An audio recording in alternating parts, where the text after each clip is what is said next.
निमावर हत्याकांड का पर्दाफाश करने भीमार में मध्य प्रदेश में बड़े काफिले के साथ आए चीफ चंद्रशेखर आजाद रावण देवास निमावर में हुए आदिवासी परिवार के सामूहिक हत्याकांड के बाद से प्रदेश की सुप्त सी राजनीति में मानो गर्माहट सी आ गई है। विपक्ष अचानक हमलावर हो गया है, जबकि सरकार बचाव के पक्ष में लगी है। मामले में पीड़ित परिवार को न्याय दिलाने के नाम पर पूर्व मंत्री कमलनाथ भी निमावर का दौरा कर चुके हैं। अब इसी मामले को लेकर भीमार में भी अचानक संक्रिय हो गई है। पीड़ित परिवार से मिलने भीमार में चीफ चंद्रशेखर आजाद रावण आए। उन्होंने एक तरह से शक्ति प्रदर्शन किया। उसके साथ समर्थकों का बड़ा काफिला था। वे मीडिया से बोले कि दलित आदिवासी अलग अलग नहीं, एक ही है।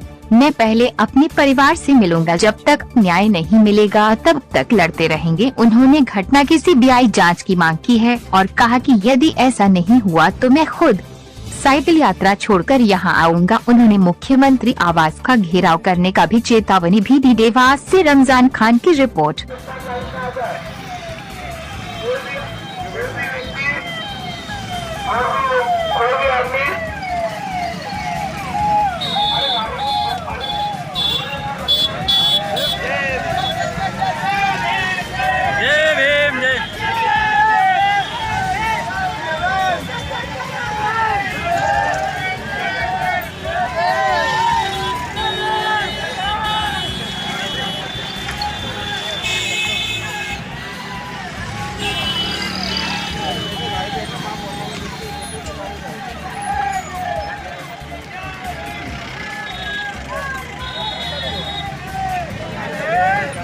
राम से भाई होना, राम से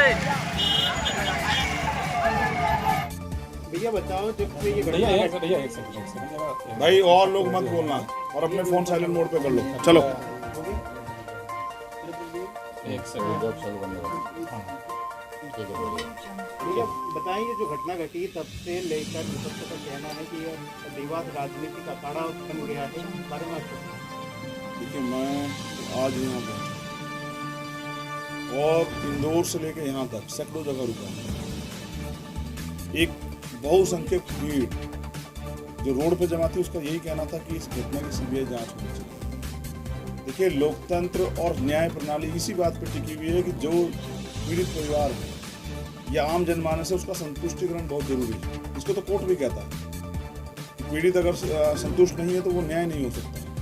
तो पीड़ित परिवार, मैं अभी पीड़ित परिवार से मिला, वो जो भाई अभागा भाई जो वहाँ वो बहन, और उन्होंने जो मुझे बताया उसके बाद मुझे भी लगता है उनकी मांग भी है कि इस घटना की सीबीआई जांच होनी चाहिए। क्योंकि मैं पूरे देश के लोगों में से संदेश प्राप्त करता रहता हूँ, तो ये चर्चा यहाँ नहीं बची है, ये पूरे देश में चली गई है।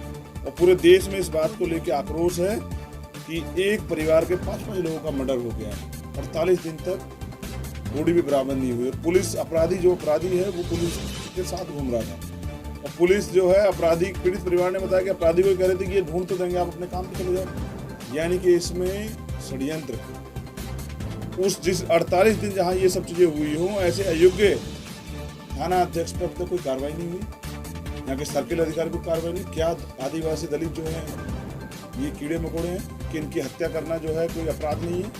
और अगर 4-5 सामूहिक हत्याएं हो रही हैं तो ऐसे जो अयोग्य पुलिस अधिकारी, उनकी क्या जरूरत है जिनके राज में हो रही है? जहाँ तक मैं समझता हूँ, हमारी मांग भी है कि मुख्यमंत्री सीबीआई जांच की घोषणा करें, और इसमें सीबीआई जांच हो वो भी सुप्रीम कोर्ट के जजों के निर्देशन में, जिससे कि आम जनता, जिसमें एक डर का, भय का माहौल व्याप्त हो गया है। तो कई लोगों से मैंने ये भी सुना कि वो तो पलायन करने की बात भी कर रहे हैं। तो ऐसे में तो अगर प्रदेश से लोग पलायन करेंगे तो जाएंगे कहाँ? तो दुखद है। और जो अभी मुझे बताया गया कि मेडिकल रिपोर्ट, सब चीज़ें, मैं इन सब चीज़ों में क्योंकि रहता हूँ लॉयर होने की वजह से मैं जानता हूँ कि 72 घंटे के बाद तो जीवित व्यक्ति से, जीवित जो है, जो पीड़ित है, उससे पुष्टि नहीं होती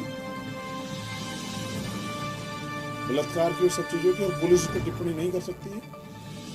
हम तो देखते हैं 48 दिन बाद जो बॉडी मिली है, और जिस तरह से वहाँ बताया गया कि भाई वहाँ नमक डाला गया, यूरिया डाला गया, और भी कोई केमिकल शायद डाला हुआ, जिनका इतना अच्छा प्लान था, तो क्यों नहीं वो एविडेंस नष्ट किए होंगे? तो एविडेंस टेम्परिंग का मुकदमा भी होना चाहिए, और सेक्शन 4 का मुकदमा इन अधिकारियों पर होना चाहिए जो यहाँ बैठे हुए चैन से सो रहे हैं। वो परिवार डर के साए में है, उस परिवार की सुरक्षा के लिए और सुरक्षा के साथ इस मामले को फास्ट ट्रैक कोर्ट में चलाया जाए, अपराधियों को सख्त से सख्त सजा हो, सीबीआई जांच हो और जो अधिकारी कर्मचारी इसमें इन्वॉल्व हैं, जिन्होंने न्याय को प्रभावित करने का काम किया, जो नेता इसमें इन्वॉल्व है, उन पे भी जो है शिकंजा कसा जाए, जिससे कि मध्य प्रदेश की जनता जो है वो ये समझे कि सरकार में न्याय भी होता है। और अगर ये नहीं होता तो हम ये मान लेंगे कि ये मुख्यमंत्री जो है ये आदिवासी और दलित विरोधी है और ये कभी नहीं चाहता कि न्याय हो आदिवासियों के साथ। ये अपराधियों का जो फोटो वायरल हुआ था क्षेत्रीय विधायक और मुख्यमंत्री के लड़के के साथ में, इसमें आप किस नजर से देखते हैं? देखिए, अगर 48 दिन तक अपराधी जो है खुला घूम रहा है, तो अगर हमारा सिस्टम इतना कमजोर हो गया है कि उसको अपराधी के साथ घूमते हुए उसको पता नहीं है, जबकि पीड़ित परिवार ने मुझे बताया कि हमने उनको शक जाहिर किया था कि इस व्यक्ति द्वारा ये हो सकता है, और फिर उस व्यक्ति के हौसले तो देखिए, उस पीड़ित बच्चे ने मुझे बताया कि वो हमसे भी कह रहा था कि तुम दोनों मेरे साथ चलो, किसी बाबा के पास जाके पता करके आएंगे, वो बता देंगे कि वो लोग कहाँ हैं। यानी कि इतना बड़ा घटना को अंजाम दिया गया, प्री प्लानिंग, और फिर उसको छिपाया गया। तो इसका मतलब ये अकेले कुछ लोगों का तो काम नहीं, 4 लोगों के खिलाफ और उन्होंने शक जाहिर किया, उन पर कार्रवाई करनी हुई, उनको पूछताछ के लिए भी बुलाया। तो कहीं ना कहीं सत्ता का संरक्षण अपराधियों को मिल रहा है, और मैं इस बात को पूर्ण बेहतर तरीके से समझता हूँ कि अगर अपराधियों को सत्ता का संरक्षण होगा तो अन्याय बढ़ेगा। कल किसी और परिवार के साथ होगा तो हम आज इसलिए लड़ रहे हैं, कल किसी और परिवार के साथ ये ना हो। और ऐसी कानून व्यवस्था क्या फायदा जो न्याय नहीं दिला सकती है? ये इतनी मोटी मोटी तनख्वाह लेने वाले अधिकारी कर्मचारी किस लिए हैं? और अगर इन पर दबाव है तो ये मामला हम कहीं और ट्रांसफर करवा लेंगे। हम तो चाहेंगे दिल्ली आए मामला और वहाँ इसकी जांच हो और वहाँ ही कोर्ट में चले, तो हम इन सबको ले चलेंगे वहाँ दिल्ली तिहाड़ में। और वो बता रहे हैं आप, आरोपी जो है देवास जेल में, ऐसे हीनियस क्राइम के आरोपियों को देवास जेल में क्या, उसको सेंट्रल जेल में रखना चाहिए था इंदौर।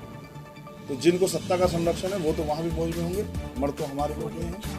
और मैंने कहा कि वो तेजाब और वो यूरिया और वो नमक जो है उन बच्चों पे नहीं, वो हमारे पूरे समाज के ऊपर ढका गया है, और हम इसको इस दर्द को भूलेंगे नहीं जब तक। आपके संबोधन में एक चीज बार आई कि मीडिया ने सहयोग नहीं किया, जबकि स्थानीय मीडिया ने ही इस मामले को उठाया। क्या कहेंगे? मैं स्थानीय मीडिया का धन्यवाद करता हूं, लेकिन मैं जहां मैं रहता हूं दिल्ली में, वहां अगर नाली का वो भी हट जाए तो भी चर्चाएं होती है, डिबेट होती है। अगर कोई स्टेट में तब डिबेट होती है, लेकिन 55 लोगों की हत्या हुई और मेन स्ट्रीम मीडिया चुप है, वो कोई चर्चा नहीं कर रहा है। क्या मानव अधिकार आयोग कहाँ है? आज सारे नेशनल न्यूज चैनलों पर खबर चल रही है। महिला आयोग कहाँ है? और अगर चल रही है तो मुख्यमंत्री क्यों नहीं याद है? मुख्यमंत्री किसको बचाना चाहते हैं आखिर? क्यों सीबीआई जांच की मांग नहीं कर रहे हैं जब पीड़ित परिवार चाहता है? क्यों उसके ऑर्डर नहीं कर रहे हैं?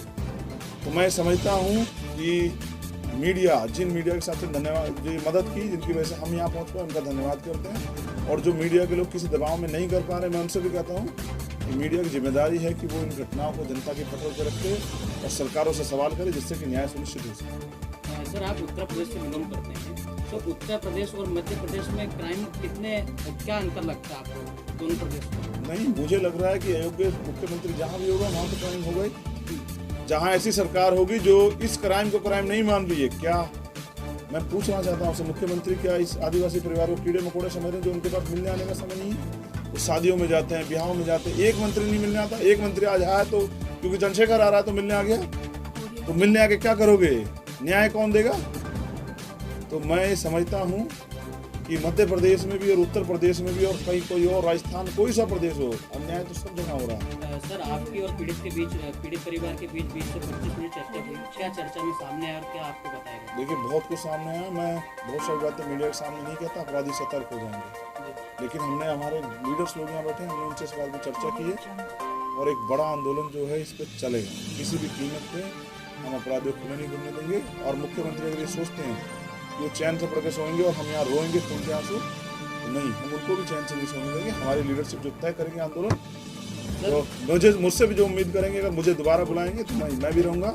मगर मैं अब कल दिल्ली से हमने तय किया कि हम अपनी लीडरशिप से बात करके जल्दी जो है मध्य प्रदेश गवर्नमेंट का गिराव करेंगे दिल्ली में, और जो बाकी यहाँ जो भी आंदोलन होगा वो यहाँ की लीडरशिप को तय करेगी, हम उसके साथ हैं। सर, आपके और यहाँ के कार्यकर्ताओं, जेएस पार्टी कार्यकर्ताओं के बीच बंद कमरे में चर्चा हुई, सर आगामी क्या तैयारी आपकी? यही चर्चा है कि अकेले अकेले क्यों मरे, जब लड़ाई एक है, रास्ता एक है, और जब एक जैसे लोगों से पीड़ित हैं और अधिकार एक जैसे लोग छीन रहे हैं, तो क्यों नहीं मिलकर लड़ रहे हैं? और ये जो पीला गमछा आज आप देख रहे हैं, मैं तो हमेशा बहुजन एकता पे हुआ है, तो हम इस बात को आगे बढ़ाएंगे कि अब अपनी लड़ाई को हम मिलकर लड़ेंगे, ऐसा इकट्ठा होकर। मैंने तो